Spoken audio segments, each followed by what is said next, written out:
काली निर्वाचन कमिशन तांकर घोषणा करिसेंदी सारा देश रे 7टी पर्याय रे निर्वाचन हबो। एप्रिल 19 टू आरंभ होकर जून 1 रे सरिबो।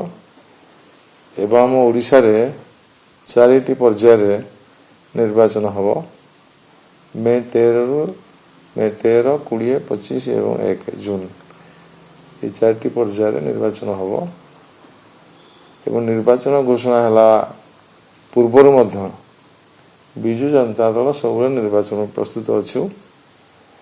माननीय मुख्यमंत्री श्रीयुत नवीन पट्टनायक कही गला थर 2019 मसीहा निर्वाचन घोषणा हला पर निर्वाचन रिजल्ट घोषणा हला पर से कही जे पुणी आज आम 2024 निर्वाचन प्रिपेयर होचु। तेणु आमर प्रिपेरेसन विजु जनता दल 2019 मसीहा रिजल्ट घोषणा पर ठारू बर्तमान सुधा चली निर्वाचन प्रस्तुति चली।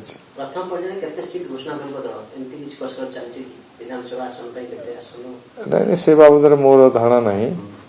दल ठिकना समय ठिकना प्रचार करेंगे नहीं से बाबद मो पास तथ्य नहीं।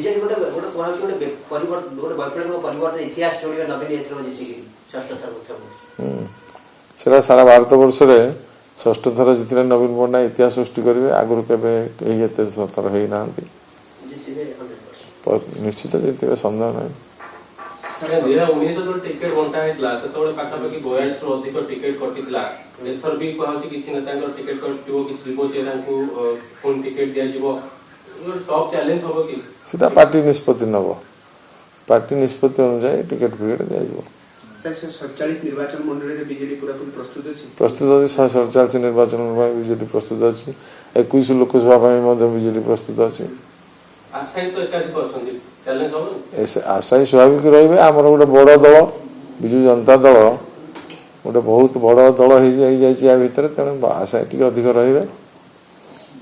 केमिति कोन मैनेज करा जिवो यदि असंतुष्ट बाहरले मैनेज सब बेले होछि पाळी हिंद हबो।